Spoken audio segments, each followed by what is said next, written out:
Okay, I come now to the logical outcome of torture, and let me show you here. Here's a case of Edward Gallagher. So here's one of these Navy SEALs, and this guy was essentially caught. We don't really know the extent of what Gallagher did here. So here's a picture of Gallagher with his wife. He's dressed in navy whites, which is a nice look because it makes people look clean. And you can see the chest full of ribbons that he's got there. So he's long serving. And Gallagher, they said, would not lose his membership in the elite commando force. My memory was that he was pardoned. I think that's right.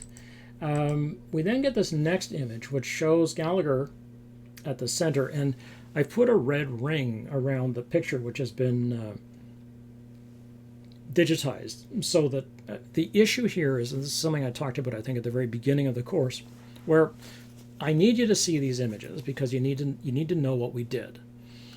But at the same time, we don't want to fetishize white on brown violence or white on people of color. So I don't want to, and this is a serious issue, and this came up when we were talking about Vietnam. It's important to see what happened to people who were born to mothers who had been exposed to Agent Orange. At the same time, you don't want to make those people into objects of horror shows, basically, which are white on people of color horror shows, where you take essentially the identity of the person of color and say, well, your identity doesn't matter as long as we show you, how bad the atrocity was. So this is a very difficult topic because I believe that you need to actually see the image itself. At the same time, I get that the person has a right to privacy, alive or dead. So in this case, what we have is this pixelated image where what you're looking at is a man who has been killed and then dragged in front of the squad, who then takes a picture with his corpse.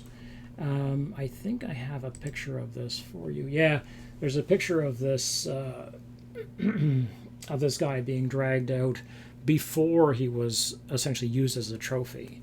And you can see how thin this dude was. I mean, he was, he'd been starved. I mean, this was not some, this was not John Cena, or somebody like that, or a Hemsworth. And I added this little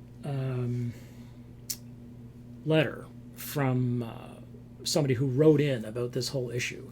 And he says, I'm a Vietnam veteran, combat veteran, and come from a military family. I can tell you after 50 years, the effects of abhorrent combat behavior such as My Lai continue to haunt the Vietnamese people. Pardoning war criminals endangers the entire military community, and so on. Okay. Now, the reason this comes up is that indeed Gallagher was pardoned. And so I'll put this up here where, that's right, Trump intervened. I thought it was Trump. Intervened, and even though a military court-martial found Gallagher guilty, Trump intervened and said, I don't care. The chief is a good man, and he's not going to prison. He's not going to be punished on my watch. And the military was against this pretty much because of what this guy from Vietnam, this Vietnam veteran, says, which is that the military has a culture of saying, no, we don't do war crimes. Now, they do actually do lots of war crimes, and it takes a lot for somebody to be caught. But when somebody is caught, they're like, okay, they have to be seen to do justice. That's the idea. Thinking always is, if you don't do justice here, then when your guys get taken prisoner, and they will be, what if they're tortured? But you can't cry the blues then. If you're torturing, they're going to torture. And this is why John McCain, despite the fact that he was pro the wars in Iraq and Afghanistan, was very anti-torture, enhanced interrogation, whatever you want to call it. Okay. So if you've seen standard operating procedure, then you know the practice of piling up human beings and shaming them and force-feeding them and waterboarding them and so on is policy. It is not some, mistake. This is, in fact, standard operating procedure. That is, it is the policy. It isn't the exception that proves the rule or something like that. It's like, no, these are the rules.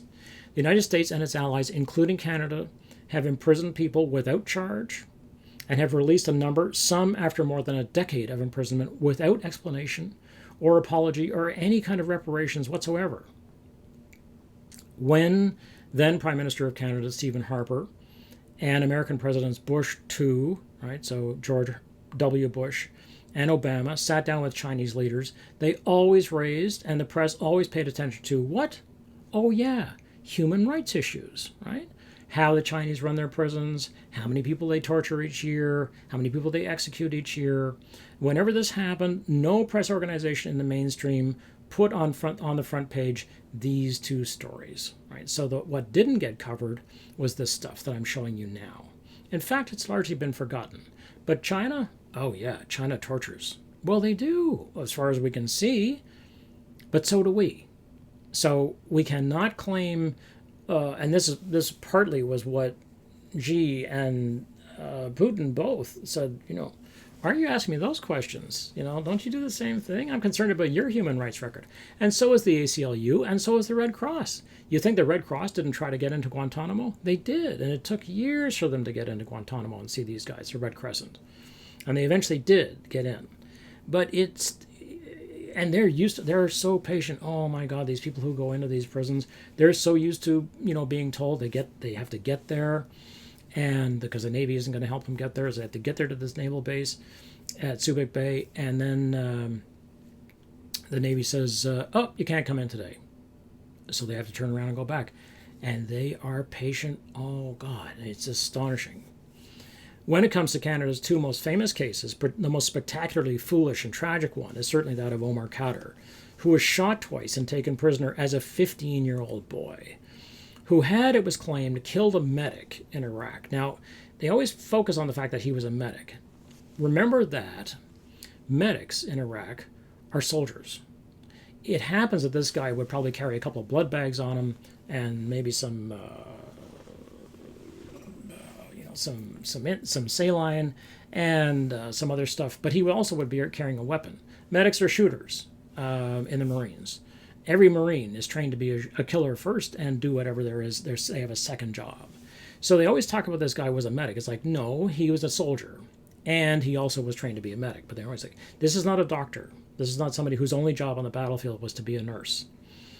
They kept Khadr for 10 years in Guantanamo. 10 years. Right? A 15-year-old boy who was shot twice. And he was denied... the story about Khadr is such a mess. For a while, the CBC made available a documentary about Omar Khadr called "You Don't Like the Truth," and if you can see it, see it. For a while, it was available for free, and then they took it off, which is too bad. But so at the point that they kept this kid for 10 years. So he's 25. Now, if somebody who was 15 kills somebody in the United States, they're going to go into juvie, as they call it, right? Juvenile hall, basically. They're not going to male prison. They're not going to adult prison because they'll be killed. I mean, they'll be somebody's sex toy and they'll be probably raped to death. So, but this kid, at age 15, was put in prison for 10 years, right? And because they were convinced that he had crucial intelligence. Yeah, exactly what you would tell a 15-year-old, where you're going to attack next. Imagine now having 10 years. So at the end of the 10 years, you're convinced that this guy still has intelligence. That's why you're keeping him. That's the story. The crucial intelligence that you need for the war effort. Despite Harper's government trying to keep Khadr out of Canada, the United States forced his repatriation in 2012.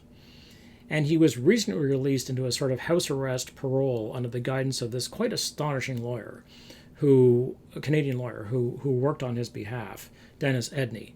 And Edney is, talk about heroes, Edney is a hero. He took this guy on as a child, basically, and he just advocated for him, and he fought for him, and he worked for him, and he was fired by him at different times when Khadr was like, okay, I can get a better deal.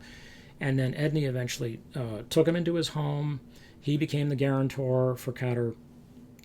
Had Omar Khadr been an African child, say, who had been picked up as one of the children of the Coney army, or any of the hundreds of child armies that there are in Africa, he would have been saved. He would have been rehabilitated. He would have been put into a school as soon as possible, instead of being imprisoned and given a serious case of PTSD. Okay, what can we take away from these three linked cases? Well, have a look at these final points. Okay, I think that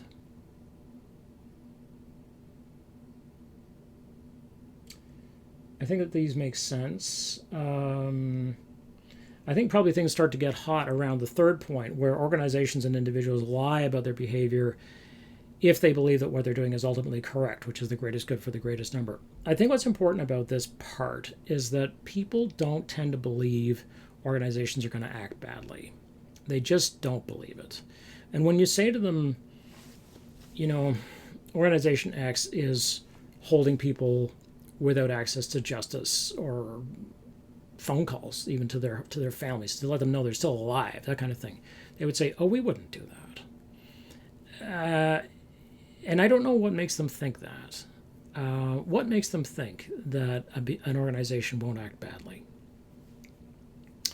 If the policy is bad, the people will follow the policy, even if it's bad. People may leave the organization, but the policy won't be overturned until somebody says that policy is wrong, it's corrupt, and we have to stop it. Disciplinary oaths, vows, legal frameworks will be rendered meaningless if necessary. And then I've closed with this famous Cicero quotation, which is inter arma silent leges, which basically translates as, in a time of war, the law is silent. And the United States and Canada and the NATO alliance has, especially after World War II, said law always matters. The Red Cross always matters. No matter whether they're Nazis or Japanese, we don't care. They have to be treated properly. Now, there were lots of war crimes in World War II. But the thinking about it is that there weren't any. We're convinced that World War II was the good war, and as a result, everything that comes after it, this was somehow a strange exception, that the wars in Korea and Vietnam, it's just because people were going crazy. And the youth, that is people who were between 18 and, say, 22 years of age in Vietnam, who fought in Vietnam, who came home from Vietnam, who protested against Vietnam, were given the same kind of treatment that, ironically, that generation is now giving millennials. You aren't worth a damn, you don't work hard, you blah, blah, blah, nobody gave us anything, nah, nah, nah, nah, blah. Well, the generation before, the war generation, the great generation, said the same thing to the war generation in Vietnam, to the hippies and the yippies and the dopers and all the different sort of groups that the Black Panthers and the pacifists and the peaceniks and so on. So the idea that law has to be silent in a time of war is everything that Geneva is against. It is everything that you have been taught in junior school, more really than anywhere else probably, we don't do. When somebody is your victim, if you have beaten somebody up, which is the wrong thing to do, you're probably told. But if you have beaten somebody up, and they are lying on the ground in front of you, you don't go on beating them. They are finished, effectively. They are no longer, they are hors de combat. They are outside of combat. That's the idea. However, whether we do that is something else entirely.